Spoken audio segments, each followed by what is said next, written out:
Very happy to be here on the banks of the Lackawanna River. Today we designated the Lackawanna River as River of the Year. The Lackawanna is really one of the state's best comeback stories.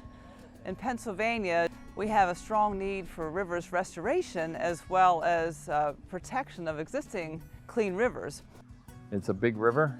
It's 60 miles long. There's 350 square miles of land in this watershed. How do we tell the story of the community of the valley? And then we recognize, hey, there's a river that runs through it. When I was a kid, this river was a garbage dump. It was a cesspool. It stunk. You couldn't go near it. And a lot of us thought, well, let's do something for the river. It's better than it was, but it still needed a lot of help. So that was the catalyst that led us to say, hey, well, if we're going to do it, we better create a not-for-profit organization, and that's going to be around for a while because it took a long time to mess it up, and it was going to take a long time to fix it up. We do need to address some of the issues that are in the future, such as restoration of the banks, the riparian zone. We have plantings here that we've been doing. We have a tree rescue program through our Conservation Corps. This is a great program where we get folks out, we take indigenous and beneficial species, plant them on the river, and this river has a lot of potential. As great as it's been with the past 30 years, the work that's been done to bring it back, there's still a lot of work to be done.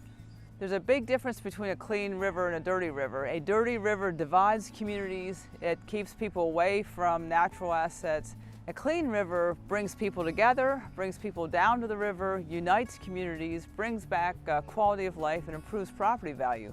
So while we talk a lot about how clean the Lackawanna River is and how good it is for fishing and paddling, it's important to know it's also helping quality of life and economic resiliency of these communities that it flows through. We have a goal to create a 40-mile long greenway along the Lackawanna River from Pittston to Old Forge to Scranton to Oliphant and Archbald and Carbondale and Forest City and Uniondale and Herrick and Ararat. And we're looking at more paddle put-ins so we can develop a blue water trail as well. And so in the next generation, those projects will come to fruition, and we'll have even more people being able to enjoy this beautiful river.